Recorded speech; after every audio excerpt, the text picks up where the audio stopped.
What is up, you guys? I'm hitting you up with the recap of UFC Vegas 81. Coming off another profitable event. We hit 3 of our 4 official plays that we targeted.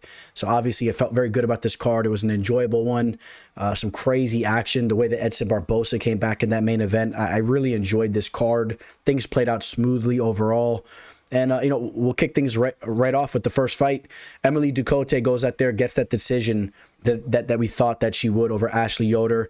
Yoder dabbling in things outside of fighting, long layoffs. How could you have any real faith that she was going to come back and take a girl out like Emily Ducote, who has shown some promise at times, right?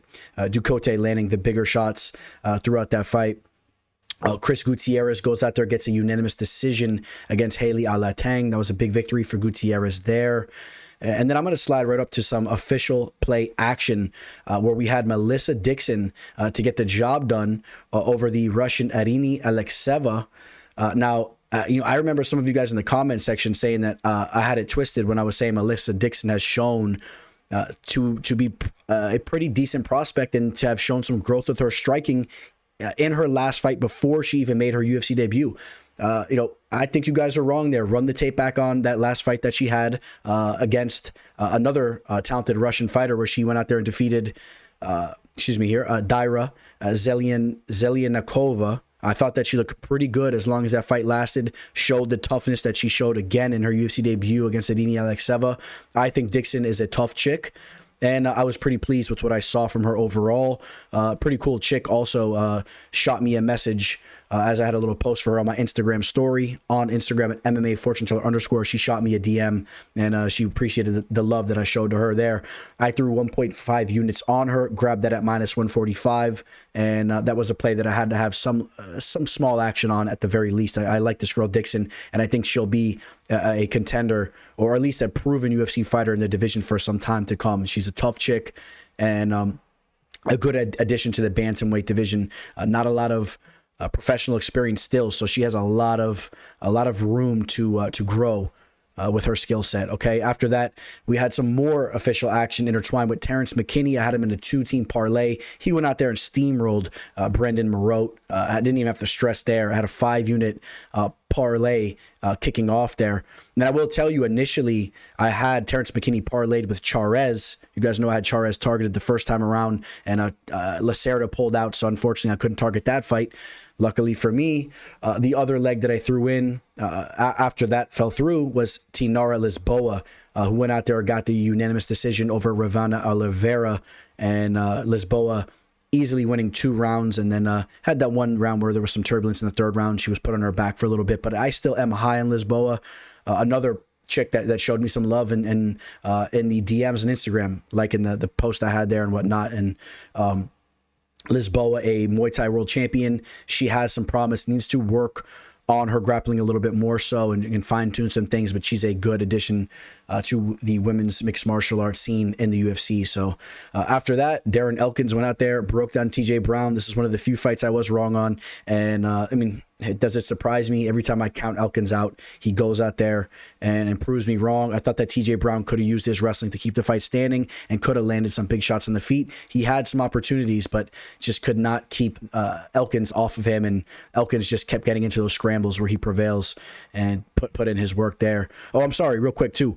By the way, the 5-unit parlay that I had on Lisboa McKee, I threw 5 units on that, grabbed Lisboa at 310, got McKee at 550, combined odds of -178. Unfortunately, the McKee line I grabbed at 550 because after that other fight fell through, I had to grab it at a new set of odds. Even though my other play did still stay in, I caught McKee at -450, which stayed as a straight play, but I couldn't grab that 450 once again with Lisboa. So for that right up there, got McKee there at 550, but it was what it was, cashed, -178 total.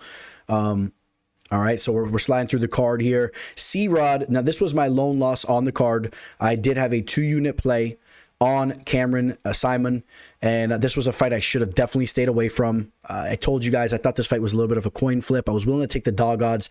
It's annoying because I actually threw this fight together. As I redid that parlay, when that fight fell out. I saw Simon on the scales. I liked the height advantage he had. I had a feeling that maybe he could have came through there. I took the dog odds on him, and obviously I should have just stayed away from that fight because I do have a great deal of respect for C-Rod, but I got Simon at plus 125 odds, threw 2 units at it. That was my lone loss there, and an underdog stab. It was what it was. Great fight. I know that C-Rod won a unanimous decision, but I thought the fight played out closer than that may make it seem. Excuse me, guys. We're just finishing up a little cold that I had here over the weekend. But all right, then we go to Michel Pereira takes out Andre Petroski, finishes him in the first round. What a finish he had there. Much love to Petroski. He always shows love to me on IG and whatnot. But you guys know we got to keep it real here. And I was all over Pereira. I thought he could have had some major success with the striking, and that's what he did. And then we go to our final play. We had a 2-unit play on Jonathan Martinez. And when we're talking about just having to keep it real, you guys know Adrian Yanez is a fighter that I've interviewed on the show, and I have a great deal of respect for, especially how dangerous he is offensively. But Jonathan Martinez, to me, is the more complete fighter. I got him at minus 110 through 2 units on that. Now, he's finished 2 of his last 3 opponents via leg kicks. He has some of the nastiest leg kicks in the game. And Adrian Yanez, I do question his defensive skill set. And now he's showing even how heavy he is on that lead leg with his boxing, that his front leg is there to be leg kicked brutally. But also, I still think that he's vulnerable defensively with his chin, and I think he's there to be hit. So if he doesn't knock you out first, he's there to be knocked out. I like Jonathan Martinez. He's just a more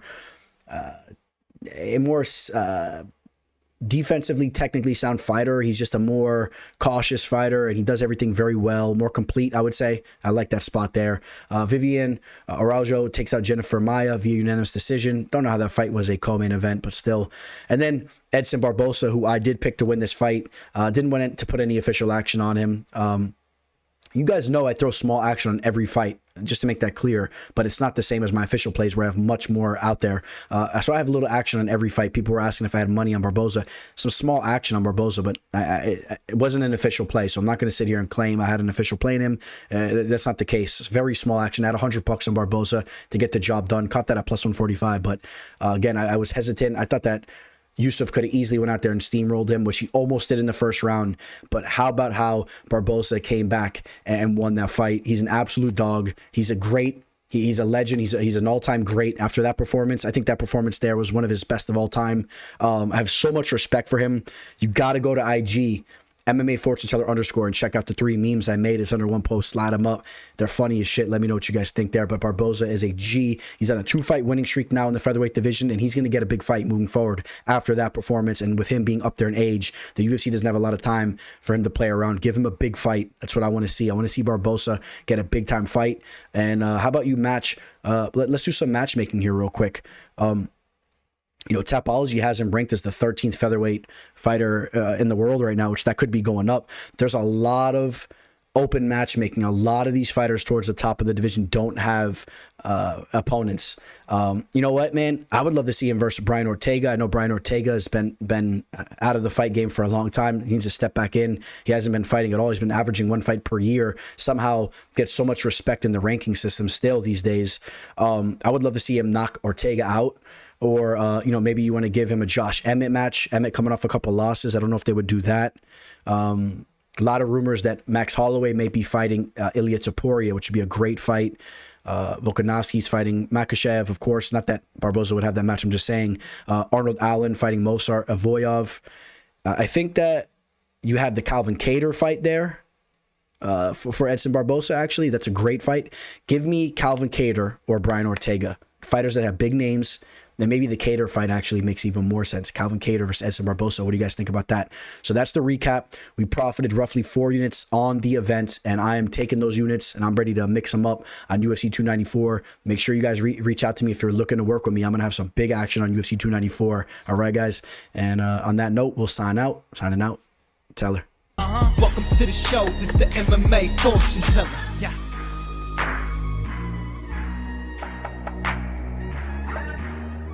The MMA Fortune Teller. The teller.